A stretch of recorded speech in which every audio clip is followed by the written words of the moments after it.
एक बार सब लोग मुट्ठी बंद करेंगे, हाथ ऊपर करेंगे और दिल से बोलेंगे, भारत माता की, भारत माता की, इनकलाब, इनकलाब, वंदे वंदे।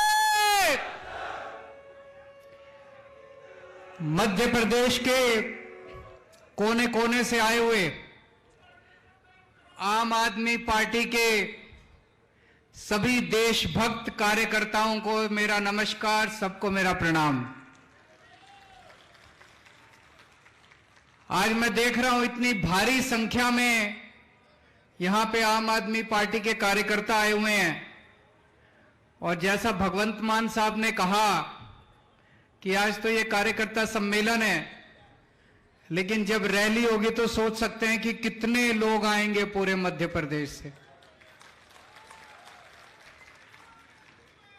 अभी कुछ दिन पहले आई लव यू टू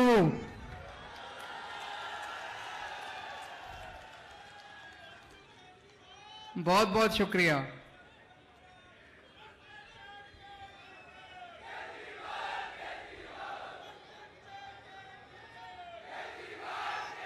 अभी कुछ दिन पहले मध्य प्रदेश से कुछ लोग मेरे से मिलने के लिए आए, उनसे मैं बातचीत करने लगा। मैंने उनसे पूछा, मध्य प्रदेश की सबसे बड़ी समस्या क्या है? तो कोई बोला जी भ्रष्टाचार, कोई बोला बेरोजगारी,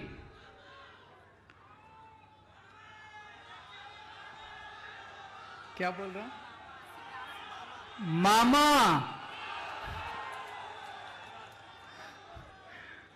उस पे आ रहा हूं मैं, अभी उस पे भी आ रहा हूं। लोग कह रहे हैं कि मामा सबसे बड़ी समस्या है। तो कोई बोला भ्रष्टाचार, कोई बोला बेरोजगारी, कोई बोला महंगाई, कोई बोला किसानों की समस्या। एक उनमें आदमी बोला, कहता है सरकार सर जी, हमारे मध्य प्रदेश में सरकारें बेची जाती हैं और सरकारें खरीदी जाती हैं, यह सबसे बड़ी समस्या है।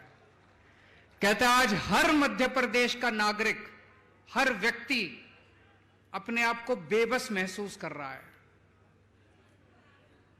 बोला जैसे ही चुनाव खत्म हो जाते हैं, एक पार्टी अपनी रेडी लेके निकलती है, एमएलए ले लो, एमएलए ले लो, एमएलए, एक एमएलए के इतने 10 पे डिस्काउंट मिलेगा, पूरी सरकार गिरानी है तो इतने, और एक पार्टी खरीदने के लिए तैयार बैठी है। बाजार बना दिया इन्होंने पूरी की पूरी व्यवस्था को, बाजार बना दिया इन लोगों ने पूरे संविधान को, बाजार बना दिया इन लोगों ने भारतीय लोकतंत्र को, जहां पे खुलेआम एमएलए बिकते हैं, खुलेआम एमएलए खरीदे जाते हैं। आज मध्य प्रदेश का एक एक नागरिक मामा को हटाना चाहता है। पिछली बार भी हटा दिया था, लेकिन बस नहीं चलता। इसको वोट दो या इसको वोट दो, सरकार तो बीजेपी की बनेगी। एक बेचारा मध्य प्रदेश वाला कहां जाए? बेबस हो गया है मध्य प्रदेश का एक एक वोटर, बेबस हो गया है मध्य प्रदेश का एक एक आदमी। कैसे बदले इस सरकार को समझ में नहीं आ रहा लोगों को। चाहे कांग्रेस को वोट दो, चाहे बीजेपी को वोट दो, सरकार तो मामा की बनेगी, सरकार तो बीजेपी की बनेगी। इस बार चलेगी झाड़ू। अब नहीं होगा, अब नहीं होगा, अब इनका खेल खत्म। अब एमएलए बेचने और खरीदने का काम खत्म। अब आम आदमी पार्टी मध्य प्रदेश के अंदर आ गई है। जो जो लोग इस बार मामा को हटाना चाहते हैं, सब लोग झाड़ू पे वोट दे देना, झाड़ू का बटन दबा देना। पूरा मध्य प्रदेश बदलाव चाहता है, पूरा मध्य प्रदेश बदलाव चाहता है, चेंज चाहता है, परिवर्तन चाहता है, लेकिन बेबस थे, मजबूरी थी, कर नहीं सकते थे। अब आपको एक विकल्प मिल गया, ईमानदार पार्टी मिल गई। जैसे दिल्ली के अंदर ठीक किया, पंजाब के अंदर ठीक किया, अब मध्य प्रदेश को भी बदलेंगे और उसका ट्रेलर मिल चुका है। सिंगरौली के अंदर हमारी बहन रानी अग्रवाल सिंगरौली की मेयर बन चुकी हैं। आम आदमी पार्टी की एंट्री हो चुकी है, मध्य प्रदेश के अंदर एंट्री हो चुकी है और आने वाले विधानसभा चुनाव के अंदर पूरी की पूरी फिल्म दिखाई जाएगी।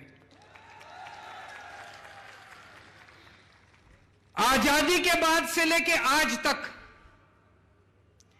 45 साल कांग्रेस की सरकार रही, 45 साल कांग्रेस ने राज किया, 20 साल बीजेपी ने राज किया। आपने मौका देने में तो कोई कसर नहीं छोड़ी। अब ये बीजेपी कांग्रेस वाले ये नहीं कह सकते भाई हमको मौका नहीं दिया था।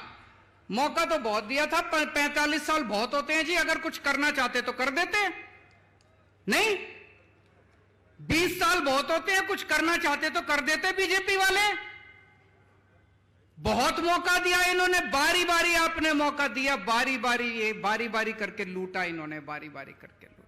अब ये नहीं कह सकते मौका नहीं दिया था, बहुत मौका दिया था। एक मौका बस इस बार आम आदमी पार्टी को दे के देख लो, अगर काम ना करूं तो दूसरी बार वोट मांगने नहीं आऊंगा मैं आपसे। एक मौका दे के देख लो। दिल्ली के लोगों ने मेरे को एक मौका दिया था, एक बार अन्ना आंदोलन हुआ, रामलीला मैदान से निकले हम लोगों ने देखा यार ये लड़के तो ईमानदार हैं, कट्टर ईमानदार हैं, देशभक्त हैं। लोग कहते थे केजरीवाल जिद्दी बहुत है, जिद्दी है, भ्रष्टाचार मुक्त भारत मेरी जिद है। दिल्ली के लोगों ने देखा और दिल्ली के लोगों ने एक मौका दिया था मेरे को, छोटा सा मौका, 49 दिन की सरकार दी थी लोगों ने। दिल्ली के लोगों ने मेरे को बस 49 दिन का मौका दिया था। इतना प्यार हो गया दिल्ली के लोगों को मेरे से, इतना प्यार हो गया, अगली बार 67 सीट दे दी 70 में से। बीजेपी को 3 सीट दी, कांग्रेस को 0 सीट दी, आम आदमी पार्टी को 70 में से 67 सीट दे दी। अगले 5 साल और इतना अच्छा काम किया, और इतना अच्छा काम किया, 70 में से 62 सीट दे दी तीसरी बार हम लोगों को। दिल्ली के हमारे काम की बात पंजाब पहुंची तो पंजाब में लोगों ने 117 में से 92 सीट दे दी, 92 सीट।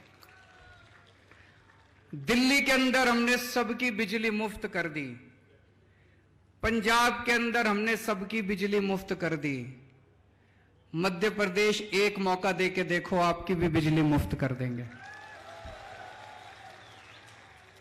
दिल्ली के अंदर हमने शानदार सरकारी स्कूल बना दिए, गरीबों के बच्चों को शानदार शिक्षा मिल रही है। कभी सोच नहीं सकते थे, सरकारी स्कूल तो टेंट में चलते हैं, सरकारी स्कूल तो टूटे फूटे होते हैं, मास्टर आता नहीं है, बच्चे पढ़ते नहीं हैं, गरीब लोग मजबूरी में अपने बच्चों को सरकारी स्कूल में भेजते हैं। सब बदल दिया दिल्ली के अंदर, क्रांति आ रही है सरकारी स्कूलों में दिल्ली में। वो क्रांति अब पंजाब में शुरू हो गई।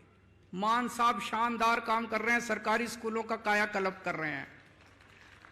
मध्य प्रदेश वालों एक मौका देके देखो, आपके बच्चों का भविष्य बना दूंगा मैं।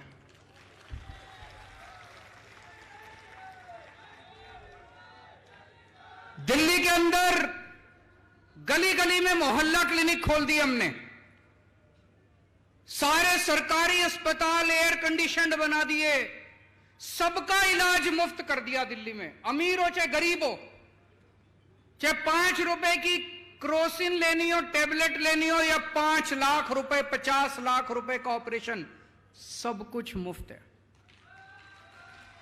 भगवान ना करे आपके घर कोई बीमार हो, लेकिन अगर बीमार हो जाए दिल्ली में कोई, तो चिंता करने की जरूरत नहीं है। आम आदमी पार्टी की सरकार है, सारा खर्चा, सारी दवाइयां, सारे टेस्ट, सारा ऑपरेशन सब मुफ्त होता है। दिल्ली में कर दिया।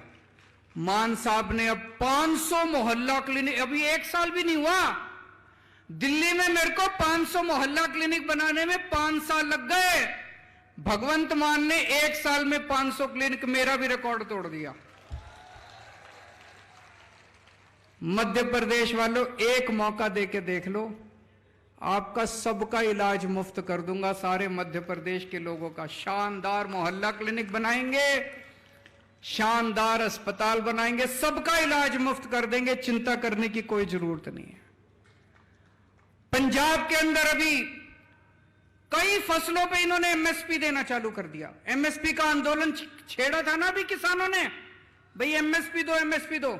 पंजाब में शुरुआत हो गई है, कई फसलों पे अब एक एक फसल जोड़ते जा रहे हैं, एमएसपी देते जा रहे हैं, एमएसपी देते जा रहे हैं। मुआवजा, फसल अगर बर्बाद हो जाए किसानों को मुआवजा मिलने लग गया, दिल्ली में भी मिलने लग गया, पंजाब में भी मिलने लग गया, मध्य प्रदेश में मौका मिलेगा, मध्य प्रदेश में भी मुआवजा मिलेगा। दिल्ली में मैंने 12 लाख 5 साल में 12 लाख बच्चों को नौकरियां दिलवाई हैं, 12 लाख युवाओं को। पंजाब में 1 साल में 27,000 सरकारी नौकरियां दी हैं। और मैं भी हमारे पंकज सिंह जी से बात कर रहा था, ये बता रहे थे कि कई सारे बेरोजगार अपना धरना लेके आंदोलन करने के लिए जब यहां आए तो उनके ऊपर पुलिस ने डंडे बरसा दिए। अरे अपने ही तो लोग हैं यार, कोई पाकिस्तान से थोड़ी आए हैं, अपने ही तो बच्चे हैं, रोजगार मांगने आए हैं, डंडे क्यों बरसाते हो? रोजगार नहीं दे सकते तो उनको गले तो लगा लो, कम से कम प्यार से बिठा के चाय तो पिला लो, रोटी तो खिला दो उनको, डंडे क्यों बरसाते हो उनके ऊपर? हमको नौकरी देनी आती है, हमारी नीयत साफ है। दिल्ली में करके दिखाया, पंजाब में करके दिखाया। मध्य प्रदेश के युवाओं से मेरी अपील है, एक मौका देके देख लो, आपको सबके लिए नौकरी का इंतजाम कर दूंगा मैं। जितने कच्चे कर्मचारी थे, बहुत सारे कच्चे कर्मचारी होते हैं ना सरकार में, होते हैं कि नहीं होते? उनकी सबकी एक ही मांग होती है, हमको पक्का करो, हमको पक्का करो। मान साहब ने अभी 25,000 सरकारी कर्मचारियों को पक्का कर दिया। मध्य प्रदेश में जितने कच्चे कर्मचारी हैं सबको पक्का कर देंगे। दोस्तों, हमें काम करना आता है। इस देश के अंदर एक नई किस्म की राजनीति शुरू की है हमने। पहले होती थी धर्म की राजनीति, जात की राजनीति, गाली गलौज की राजनीति, भ्रष्टाचार की राजनीति। अब हमने शुरू की है काम की राजनीति।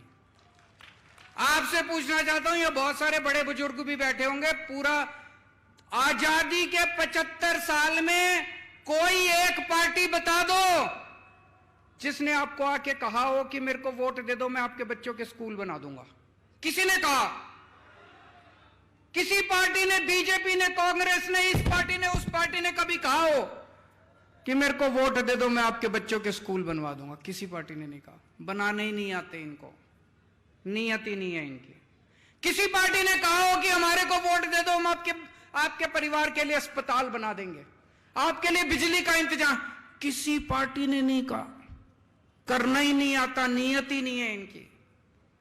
तो इन्होंने देखा कि भाई ये केजरीवाल की काम की राजनीति के सामने तो हमारी दाल नहीं गलेगी, तो उन्होंने षड्यंत्र रचना चालू किया मेरे खिलाफ कि केजरीवाल को रोको किसी भी तरह। पहले दिल्ली में था, फिर पंजाब में चला गया, अब गुजरात में वो कहते हैं ना, शेर की मांद के अंदर घुस गए, गुजरात के अंदर घुस गए। हमारी एंट्री हो गई गुजरात में। इस बार 14% वोट आए हैं। देख लेना 2027 में सरकार ना बन जाए तो हम लोगों की। अब ये गुजरात में भी चला गया, रोको इसको। तो इन्होंने क्या किया? इन्होंने षड्यंत्र रचा मेरे खिलाफ। इसके ऊपर कीचड़ फेंको, केजरीवाल के ऊपर कीचड़ फेंको, बोलो केजरीवाल भ्रष्टाचारी है, केजरीवाल भ्रष्टाचारी है। इन्होंने खूब कीचड़ फेंका मेरे ऊपर, लेकिन जनता ने उसका जवाब दिया। जनता कह रही है यार, कोई भ्रष्टाचारी आदमी सरकारी स्कूल बनाता है क्या? भ्रष्टाचारी आदमी तो प्राइवेट वालों से पैसे लेके सरकारी स्कूल बर्बाद करता है। कोई भ्रष्टाचारी आदमी सरकारी अस्पताल बनाता है क्या? फ्री में इलाज कराता है क्या? भ्रष्टाचारी आदमी तो प्राइवेट अस्पताल वालों से कमीशन लेके सरकारी अस्पतालों को बर्बाद करता है। जनता ने इनका यकीन नहीं किया।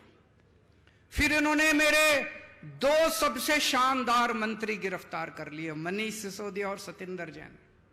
सतिंदर जैन वो शख्स है जिसने फ्री बिजली देना शुरू किया था दिल्ली के अंदर।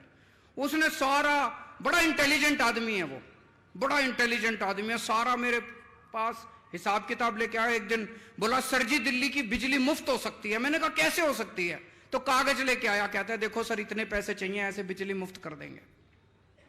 उसने दिल्ली के मोहल्ला क्लिनिक बनाए, उसने दिल्ली के सारे अस्पतालों में सारी दवाइयां मुफ्त कर दी। प्रधानमंत्री जी ने उसको जेल में डाल दिया। एक मनीष सिसोदिया है, भाई साहब 75 साल हो गए आजादी के, आज भी हमारे देश का एक गरीब आदमी अपने बच्चों को अच्छी शिक्षा नहीं दे सकता। दिल्ली छोड़ दो, पंजाब छोड़ दो, बाकी पूरा देश उठा के देख लो, कहीं सरकारी अस्पताल अच्छे हो। सरकारी अस्पतालों की दुर्दशा हो रही है। 10 लाख सरकारी अस्पताल है हमारे देश में, 18 करोड़ बच्चे पढ़ते हैं सरकारी स्कूलों के अंदर। 18 करोड़ बच्चों का भविष्य अंधकार के अंदर है देश के अंदर। पूरे देश में सरकारी स्कूलों का बुरा हाल है। 75 साल के बाद भगवान ने एक शख्स भेजा, मनीष सिसोदिया। उसने दिल्ली के अंदर सरकारी स्कूलों में कमाल करके दिखा दिया। भाई साहब आप जितने लोग हैं, मैं मजाक नहीं कर रहा, मैं आपको न्योता दे रहा हूं, आप दिल्ली आओ, दिल्ली के किसी सरकारी स्कूल में घुस जाना, आपको यकीन नहीं होगा, शानदार 5 स्टार बिल्डिंग है हमारे सरकारी स्कूलों की। 99.7% नतीजे आए हैं। सरकारी स्कूलों के बच्चे इंजीनियर बन रहे हैं, डॉक्टर बन रहे हैं, रिक्शे वालों के बच्चे डॉक्टर, इंजीनियर, वकील बन रहे हैं। लोग अपने बच्चों को प्राइवेट से निकाल के, बड़े बड़े प्राइवेट स्कूलों से निकाल के अब सरकारी स्कूलों में भर्ती करा रहे हैं। और प्रधानमंत्री जी ने मनीष सिसोदिया को जेल भेज दिया। उस दिन मेरे को लगा, जिस दिन प्रधानमंत्री जी ने मनीष को जेल भेजा, कि देश के प्रधानमंत्री पढ़े लिखे तो होने चाहिए।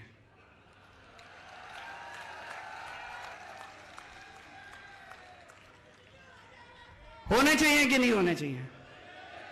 अगर देश के प्रधानमंत्री पढ़े लिखे होते तो उनको शिक्षा का महत्व पता होता कि शिक्षा कितनी जरूरी है देश के विकास के लिए। अगर देश के प्रधानमंत्री देशभक्त होते तो वो ये नहीं सोचते कि मनीष सिसोदिया आम आदमी पार्टी का है, कि फलानी पार्टी का है, कि ढिमकी पार्टी का है। वो मनीष सिसोदिया जैसे शख्स को देश का शिक्षा मंत्री बना देते और कहते थे जा मनीष सिसोदिया 10 लाख स्कूल ठीक कर दे अब तुम। पर हमारे प्रधानमंत्री जी ने क्या किया? ऐसे शख्स को उठा के जेल में डाल दिया। उस दिन मुझे लगा कि देश के प्रधानमंत्री पढ़े लिखे होने चाहिए। और भी बहुत जरूरी है प्रधानमंत्री को पढ़े लिखे होना। अगर कम पढ़ा लिखा प्रधानमंत्री होगा, कोई भी आके उनको बेवकूफ बना देगा। कोई आके बोलेगा सर आप नोटबंदी कर दो, भ्रष्टाचार खत्म हो जाएगा। अब अगर कम पढ़े लिखे प्रधानमंत्री हैं, उनको समझ ही नहीं है, वो नोटबंदी कर दी उन्होंने, भ्रष्टाचार खत्म हुआ, वैसा का वैसा है, समझ ही नहीं। पढ़े लिखे प्रधानमंत्री होंगे, उनको अर्थशास्त्र की जानकारी होगी, विज्ञान की जानकारी होगी, टेक्नोलॉजी की जानकारी होगी, साइंस की जानकारी होगी। कम पढ़े लिखे प्रधानमंत्री होंगे, कोई भी बेवकूफ बना के चला जाएगा। कोई आके बोलेगा प्रधानमंत्री जी नोटबंदी कर दो, आतंकवाद खत्म हो जाएगा। हुआ आतंकवाद खत्म? लाइनों में लगा दिया, पूरे देश में धंधे बंद हो गए, चौपट हो गया पूरा देश। इतनी बेरोजगारी हो गई, लोगों के धंधे बंद हो गए, लाइनों में लोग मर गए। ना भ्रष्टाचार खत्म हुआ, ना आतंकवाद खत्म हुआ। कम पढ़े लिखे प्रधानमंत्री होंगे, कोई आके कहेगा प्रधानमंत्री जी सबसे थाली बजवाओ, जो तरंगे निकलेंगी उससे कोरोना भाग जाएगा। पूरे देश से थाली बजवा दी, चम्मच थाली सारा देश। बोले प्रधानमंत्री कह रहे हैं तो होगा ही कुछ, भागा कोरोना। इसीलिए मैं कह रहा हूं देश के प्रधानमंत्री को पढ़े लिखे होना बहुत जरूरी है। आज यहां पे मध्य प्रदेश में इतना भ्रष्टाचार है, व्यापम घोटाला, मुझे लगता है आजाद भारत का सबसे बड़ा घोटाला होगा। कोई कह रहा 8,000 करोड़ का, कोई कह रहा 10,000 करोड़ का। 45 से ज्यादा लोग मर गए। प्रधानमंत्री जी ने किसी को जेल नहीं भेजा। क्यों? अपने थे सारे, अपने थे सारे। प्रधानमंत्री जी को मनीष सिसोदिया को जेल भेज दिया, व्यापम घोटाला दिखाई नहीं दिया। कोई मेरे को कह रहा था यहां पे एक WCD women and child department, उसमें 100 करोड़ का घोटाला हो गया। मामा जी उसके मंत्री हैं, उसमें फर्जी आंगनवाड़ी, फर्जी लाभार्थी, सारा फर्जीवाड़ा। 2200 करोड़ का कटनी हवाला। मेरे को आज मैं आ रहा था, कई सारी लिस्ट देके गए हैं लोग, इतने घोटाले, इतने घोटाले। किसी को जेल नहीं भेजते प्रधानमंत्री जी, किसी को जेल नहीं भेजते। पुरानी पिक्चरों में देखा होगा आपने, पुरानी पिक्चरों में क्या होता था? एक विलेन होता था, एक गुंडा होता था, एक ईमानदार इंस्पेक्टर होता था। गुंडा बड़ी कोशिश करता था ईमानदार इंस्पेक्टर को अपने कब्जे में करने की, मानता ही नहीं था। फिर वो इंस्पेक्टर को बुलाता था गुंडा, टेबल पे रखता था एक तरफ नोट और एक तरफ बंदूक। इंस्पेक्टर को कहता था या तो नोट ले ले और या बंदूक से तेरी गोली मार के हत्या कर दूंगा। होता था ना पिक्चरों में। यही बीजेपी ने कर रखा है। वो सारे देश के सारे ऑपोजिशन वाले नेताओं को कह रहे हैं या तो बीजेपी में आ जाओ, भ्रष्टाचार करो, खूब करो, हम रोक नहीं रहे। बीजेपी ये नहीं कहती भ्रष्टाचार मत करो, बीजेपी में आके करो।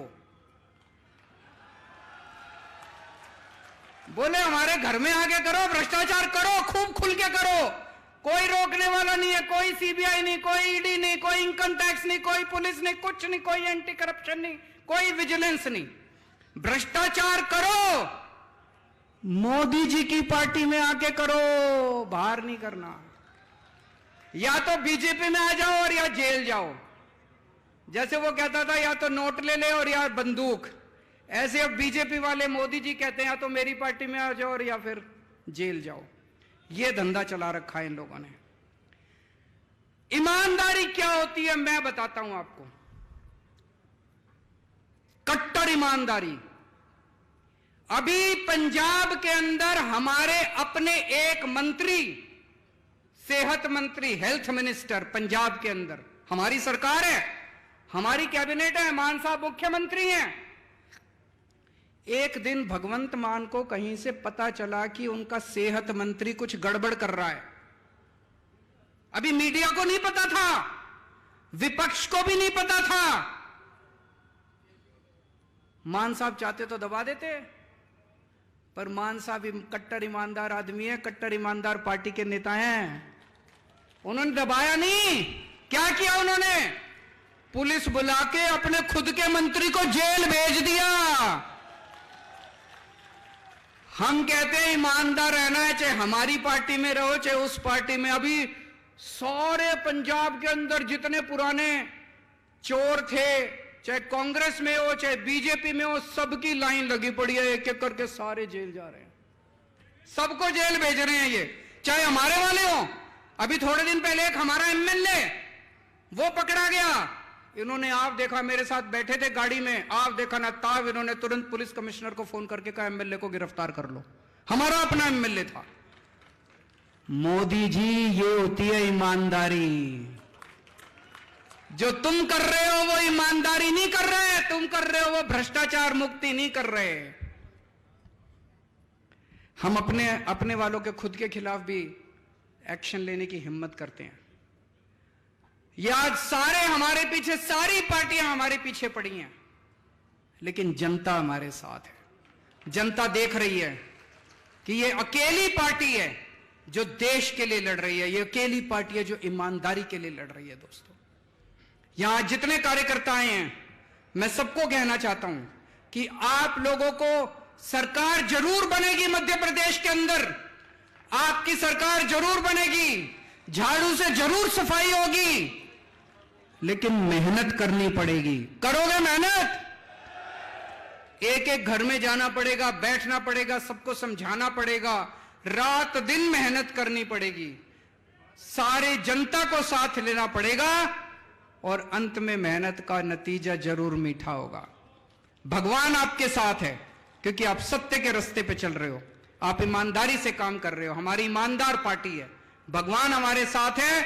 हमारे पास चाहे पैसा ना हो, जैसे महाभारत के अंदर पांडवों के साथ कृष्ण जी थे और कौरवों के साथ सारी नारायणी सेना थी, इनके साथ इनके पास दल बल सब कुछ है, हमारे साथ ऊपर वाला है, हमारे साथ भगवान कृष्ण है। भारत माता की